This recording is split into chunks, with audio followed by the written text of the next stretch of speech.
সবাইকে অনলাইন ক্লাসে স্বাগত জানাচ্ছি। আমরা আজ শিখব সরল মুনাফায় সময় নির্ণয়, অর্থাৎ কত বছরে সুদ হলো এত বা মূলধন কত, এই জিনিসটা শিখবো। যে সময়টা অর্থাৎ বছর শিখবো। তো প্রথমে যে অঙ্কটা নিয়েছি সেটা হচ্ছে 5% হারে কত সময়ে 500 টাকার মুনাফা 100 টাকা হবে। আবার বলছি অঙ্কটি 5% হারে কত সময় 500 টাকার মুনাফা 100 টাকা হবে। এই জন্য আমরা এখানে দুটো সূত্র নিয়েছি। যেহেতু শুধু একটা অঙ্ক করবো না, আরো অঙ্ক করবো, এই জন্য এখানে দুটো সূত্র নিয়েছি। যদি প্রয়োজন করে আরো সূত্র নেব। তো প্রথমে যেটা আছে সময় সমান হচ্ছে সুদ গুণ 100 বা হচ্ছে আসল গুণ হার। এই সূত্র নিয়ে কাজ চালাতে পারি। তো এখানে কি আছে 5% হারে, তাহলে সুদের হার কত? সুদের হার 5%। আসল কত? আসল হচ্ছে 500 টাকা। মুনাফা বা সুদ কত? 100 টাকা।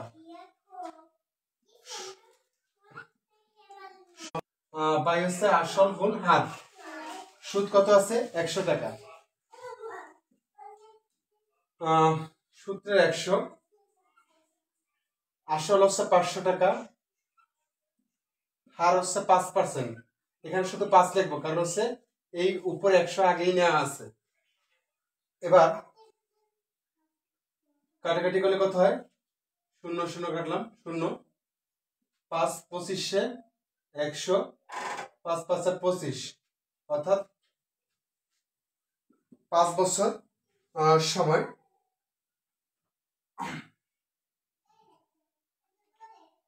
আবার একটু দেখি, এখানে একটু ভুল হয়েছে। 5 দিয়ে যখন কাটলাম তখন হচ্ছে 5 20 100, আর এখানে হবে 4। এবার ঠিক আছে, 4 বছর হবে সঠিক উত্তর। অঙ্কটি পড়ছি আবার। 5% হারে কত সময় 500 টাকার মুনাফা 100 টাকা হবে। এক্ষেত্রে সুদের হার 5%, আসল 500 টাকা, সুদ হচ্ছে 100 টাকা। আমরা জানি সময় সমান হচ্ছে সুদ গুণ 100 বা আসল গুণ হার। তখন সুদ হচ্ছে 100 টাকা, সূত্রের 100, আসল 500 টাকা, হার হচ্ছে 5। তখন কাটাকাটি করে যেটা হলো 4। 4 বছর সঠিক উত্তর। এবার দ্বিতীয় অঙ্কটি আসি।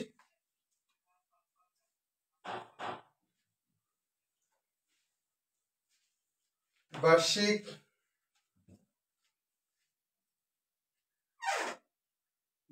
শতকরা 5 টাকার সুদে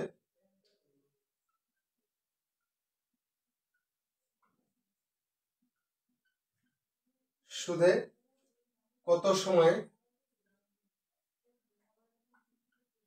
সময় 300 টাকা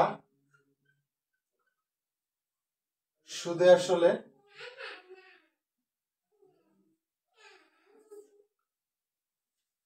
405 টাকা হবে।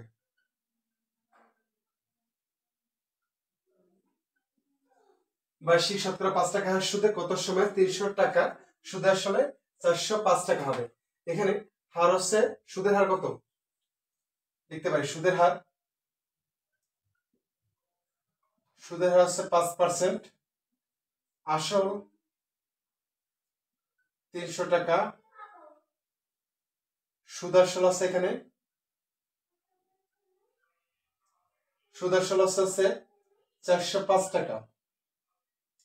যেহেতু এখানে আসল জানা আছে, সুদটা বের করে নিতে পারি। সুদ হচ্ছে 405 বিয়োগ হচ্ছে 300 বা 105 টাকা। এবার হচ্ছে সময়টা আমরা এই সূত্র নিতে পারি, বা এই যে আসলের সূত্র দ্বারা এখান থেকে আমরা সময়টা নির্ণয় করতে পারতাম। দরকার নেই, সহজে যেটা হয়, যেটা মানে গাণিতিক কাজগুলো করতে যেটা সুবিধা, সেই কাজটা আগে করব। সেই সূত্রে যাবো বা সেই জায়গা থেকে আমরা অঙ্কটির সমাধানে যাওয়ার চেষ্টা করব। তখন এখানে কথা বলা হচ্ছে সময় সমান হচ্ছে সুদ গুণ 100। সুদ কত আছে? 105 গুণ হচ্ছে 100, আসল আছে 300 টাকা, সুদের হার হচ্ছে 5%। যখন কাটলাম তখন এখানে কত হয় 21 বাজে 5, 105 মধ্যে 3, 21 মধ্যে যায় 7 বার, অর্থাৎ এখানে পাবো 7 বছর। বার্ষিক শতকরা 5 টাকা হার সুদে কত সময়ে 300 টাকা সুদে আসলে 405 টাকা হবে, অর্থাৎ এখানে 300 টাকা হচ্ছে আসল, সুদ আসল হচ্ছে 405 টাকা। 405 থেকে 300 বাদ দিলে সুদ 105 টাকা, সুদের হার 5 টাকা, আসল 300 টাকা। তখন সময়ের সূত্র বসিয়ে আমরা অঙ্কটা সহজে নির্ণয় করতে পারি, অর্থাৎ সঠিক অ্যান্সার হচ্ছে 7 বছর। এবার তৃতীয় অঙ্ক করবো আমরা।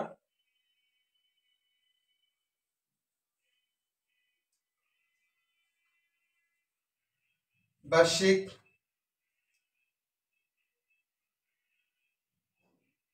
শতকরা 10 টাকা হার সুদে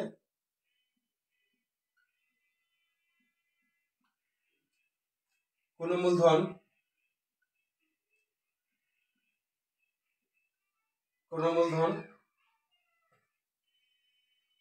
কত বছর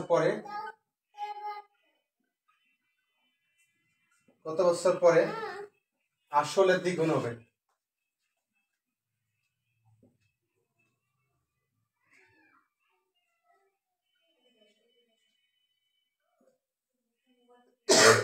এই প্রশ্নটা একটু জটিল মনে হচ্ছে, সহজ সরল একটা অঙ্ক, কারণ এখানে মূলধন কথাটাও আছে আবার আসল কথাটাও আছে, মূলধন এবং আসল।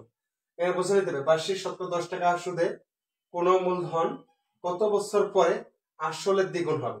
তাহলে এইখানে যে মূলধনটা কোন মূলধন কত বছর পরে আসলের দ্বিগুণ হবে, এইটা আসলে সুদ আসলকে নির্দেশ করে। সুদ আসল কোন মূলধন যেটা আছে কত বছর পর আসলের দ্বিগুণ হবে, তাহলে ধরি আসল, এখানে ধরি আসল 100 টাকা, তাহলে এই মূলধন মানে পরবর্তীতে যেটা সুদাসল কত হবে আসলের দ্বিগুণ, তাহলে সুদাসল হবে সুদাসল 200 টাকা হবে দ্বিগুণ। আসল যদি 100 টাকা এবং সুদাসল 200 টাকা হলে সুদ হবে কত? সুদ হবে 200 বিয়োগ 100 বা 100 টাকা। আসল পেলাম, সুদ পেলাম, সুদের হার কত আছে? সুদের হার 10%। এখন আসল পেলাম, সুদের হার, এবার সময়টা নির্ণয় করতে পারবো। সময় সমান হচ্ছে আমরা জানি সুদ গুণ 100। সুদ কত আছে 100 টাকা, সুদ হচ্ছে 100 টাকা, সূত্রের 100, আসল হচ্ছে কত 100, সময় হচ্ছে সুদের হার হচ্ছে 10%। এখানে আমি 10 লিখবো যেহেতু পার্সেন্টেজে 100 উপরে লেখা আছে। এবার কাটাকাটি করলে যেটা হয় 10, অর্থাৎ 10 বছর। সঠিক অ্যান্সার হচ্ছে 10 বছর। তবে অঙ্কটা যতটা সহজ মনে করছি ততটা সহজ না, কারণ এই মূলধন এবং আসল দুটি কথাই এক অঙ্কের মধ্যে আছে এবং বুঝে নিতে হবে। এখানে বলা হচ্ছে বার্ষিক শতকরা 10 টাকা হার সুদে কোন মূলধন কত বছর পরে আসলের দ্বিগুণ হবে, এই মূলধনটাই নির্ণয় করা, যেটা বলছে সুদাসল 200 টাকা, অর্থাৎ আসল ধরেছি 100, সুদাসল 200 টাকা। সেক্ষেত্রে সুদ হচ্ছে 100 টাকা, সুদের হার 10%, সময় সমান জানি আমরা হচ্ছে সুদ গুণ 100 বা হচ্ছে আসল গুণ হার, কাটাকাটি করে কত হলো 10 বছর। সঠিক অ্যান্সার হচ্ছে 10 বছর। এবার চতুর্থ যে অঙ্কটি করব সেটা আরেকটু অন্যরকম। 3টি অঙ্ক করলাম, 3টি 3 রকমের ছিল। আশা করি সকলে বুঝতে পেরেছো। তো তৃতীয় যে অঙ্কটি কিছু টাকা বলা হয়েছে, কিছু টাকা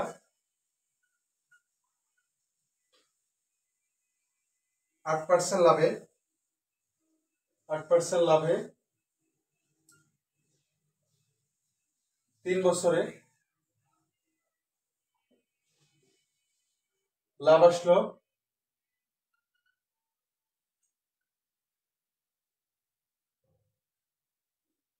1 লাভ আসলে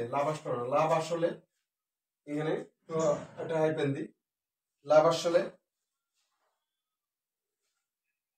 1860 টাকা,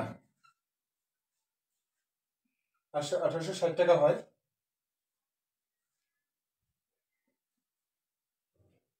কত বছর পরে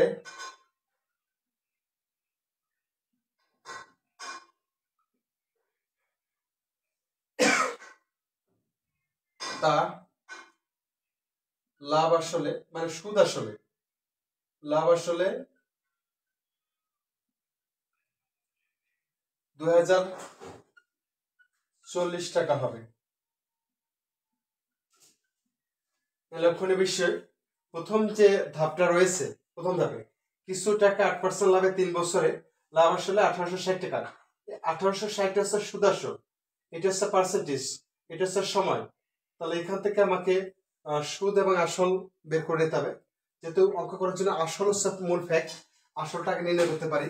তাহলে প্রথম ধাপ থেকে যে জিনিসটা বের করব, প্রথম ধাপ আমি লিখে নিতে পারি।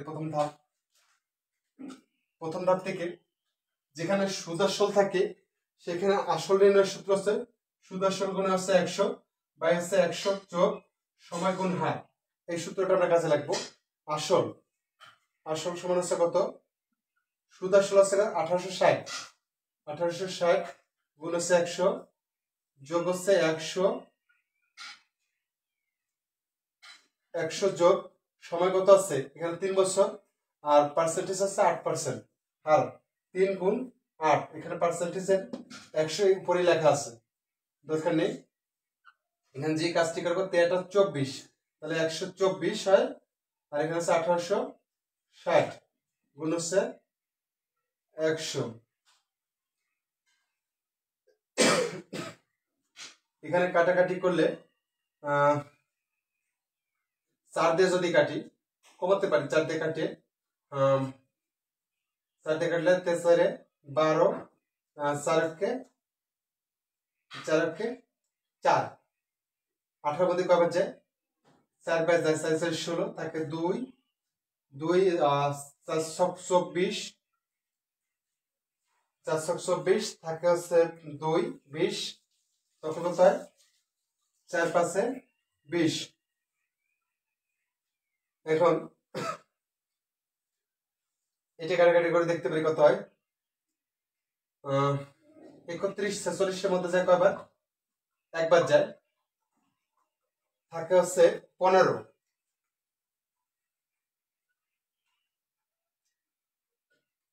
15 সামনে যদি 5 লেখে 155 হয়, 155 মধ্যে 5 30 হচ্ছে 150, তাহলে 5 31 হচ্ছে 155, অর্থাৎ 5 বার নিলে হচ্ছে 5 বার। সেক্ষেত্রে যেহেতু এখন এটা মনে হচ্ছে অনেক ইজি কাজ, আর কিভাবে করছেন এইভাবে তো বাচ্চাদের শেখানো হয়, কিন্তু পরীক্ষার হলে গেলে প্রত্যেক ক্যান্ডিডেট একজন শিশু হয়ে যায়, কারণ ওই সময় মোবাইল ফোন এবং ক্যালকুলেটর থাকে না, হাতে কলমে এভাবে শিখতে আর অঙ্ক প্র্যাকটিস করতে করতে অনেকটা মুখস্থ হয়ে যায়। এখানে 15 গেল কত হয় 1500, এখানে কত পেলাম 1500 টাকা 400। আমি তো এটা মুখস্থ লিখে দিতে পারতাম যে এটা 124 1860 মধ্যে 15 বার যায়। এটা আমি একটু জাস্ট কাটাকাটি করলাম, একটু বোঝানোর চেষ্টা করলাম, এবার একটু ছোট ছোট ভাবে কাজটা আগায় নিতে হয়। এবার আসি, আসল পেয়ে গেলাম। এবার এই যে 1860 টাকা ছিল কি সুদাসন, সুদাসন যদি 1860 টাকা হয় তাহলে আমরা এখানে আসল পেলাম কত 1500, তাহলে আমরা সুদ এখানে নিতে পারি। সুদ কত হয়, সুদ হচ্ছে এখান থেকে বের না করে, যেহেতু আসলে এখান থেকে বের হয়ে গেছে, আমরা এইখানে কাজটা করতে পারি, দ্বিতীয় ধাপটা করতে পারি। সরাসরি দ্বিতীয় ধাপে চলে যাই। দ্বিতীয় ধাপে এখানেও আছে 2040 টাকা। সরল মুনাফায় আসল পরিবর্তন হয় না, আসল একই থাকে, যার কারণে এখান থেকে আমি করতে পারি সুদ আসল কত আছে, সুদ আসল আছে 2040 টাকা। 2040 টাকা এখানে যেটা করব, আসল তো একই জিনিস, আসলটাকে লিখে নি, আসল হচ্ছে 1500 টাকা তাহলে সুদ কত হবে? সুদ হবে হচ্ছে 2040 বিয়োগ হচ্ছে 1500, বা এখানে কত হবে 540 টাকা বিয়োগ করলে। আর এখানে যেহেতু কিছু টাকা 8% লাভে, এখানে বলে নাই যে কত বছর পরে তা লাভে আসলে এত টাকা, এখানে পার্সেন্টেজ একই থাকবে, অর্থাৎ হার হচ্ছে 8%। তাহলে সুদ পেলাম 540 টাকা, আসল 1500 টাকা, হার হচ্ছে 8%। এখানে যে জিনিসটা বের করতে হবে, এখান থেকে আসল বের করতে হবে। তাহলে আমি এই পাশে একটু লিখি, আসল সমান কত? সুদ আছে 540, এবার আসলের সূত্র হচ্ছে ভিন্ন যাবে। এখানে যে আসলটা করছিলাম, যখন সুদ আসল থাকে তখন, সরি আসল না, এখানে আমরা সময়টা নির্ণয় করবো। যেহেতু সুদ পেয়েছি, আসল পেয়েছি, হার পেয়েছি, তাহলে সময়টা নির্ণয় করবো। সময় আমরা জানি হচ্ছে সুদ গুণ, সুদ হচ্ছে 540 গুণ হচ্ছে 100, আসল হচ্ছে 1500 গুণ হচ্ছে হার হচ্ছে 8%। তাহলে সময়টা কত? আগে তো 3 বছর ছিল, এবার সময়টা কত হয় দেখি। 0 0 কাটলাম, তখন এখানে আছে 540, 8 দিয়ে যদি কাটি কত হয় দেখি, 8 দিয়ে কাটাকাটি যায় কিনা। 8 দিয়ে 5 8 40, 6 8 48, 7 8 56, 6 8 48, 6 নিলাম, 48, 6 8 48, এখানে হচ্ছে 54, তাহলে 6 বাকি থাকে 0। এখানে যদি 6 এর সামনে 0 দিই, 8 দিয়ে যায় না এভাবে, তাহলে একটু আমরা অন্যভাবে চিন্তা করি। এখানে হচ্ছে 8, 15 দিয়ে দেখি 540, 3 15 কত 45, 4 15 60, 3 বার নিলে কত হয় 45, এখান থেকে 5 আর 4 9, 90 থাকে। অর্থাৎ 54 থেকে 45 চলে গেলে থাকে হচ্ছে 9, সামনে 0টা বসালে হয় 90। এই 90 এর মধ্যে 15 যায় আছে 6 বার, তখন হচ্ছে 6 36, এখানে হচ্ছে 36 বাই হচ্ছে 8। এই ক্ষেত্রে আমরা যে কাজটা করবো, এখানে 36 আছে, কাটাকাটি করা যায় না এভাবে, 36 ভাগ দিয়ে দেবো, তখন যেটা হবে 4 8 32 থাকে 4, এখানে 4টা নিলাম, এখানে 8, এটা কাটলে কত হয় 1, এখানে 2, অর্থাৎ কত পাবো 4 পূর্ণ 1/2। এটা হচ্ছে বছর, এটা হচ্ছে বছর। অনেকে এই ভাগও পারে না, মানে কিভাবে করতে হয় জানা নাই, তো তাদের জন্য এই একেবারে স্টেপ বাই স্টেপ এই অঙ্কগুলো দেখানো আছে। এবং অঙ্কের মুখ্য বিষয়, আমি অঙ্ক বুঝি পারি, কিন্তু করতে গেলে হয় না, মাঝপথে থেমে যায়। কারণ হচ্ছে কি, এই কাটাকাটি কোন ভাগ, এগুলো অনেকের মাথায় ঢোকে না যে কিভাবে কাজটা করব, এটার সাথে কেমন এত সুন্দরভাবে করা হলো। অর্থাৎ স্যার যখন করায় তখন মনে হয় বুঝি, কিন্তু নিজে যখন প্র্যাকটিস করতে যাই তখন হয় না। তার কারণ হচ্ছে কি, কম প্র্যাকটিস। আর অনেকে অঙ্ক মুখস্থ করে, পাটিগণিত অঙ্ক কখনো মুখস্থ করে হয় না, এটা অবশ্যই অনুশীলনের বিষয়। তো আমি সবাইকে আহ্বান জানাবো যে আমার ক্লাসগুলো অবশ্যই সবাই দেখবে, এবং প্রতিদিন যে ক্লাসগুলো হচ্ছে, এই ক্লাসগুলো বারবার দেখে অনুশীলন করলে অবশ্যই ভালো করা যাবে। তো সবাইকে আবার ধন্যবাদ, অভিনন্দন জানিয়ে এখানে বিদায় নিচ্ছি। শুভরাত্রি।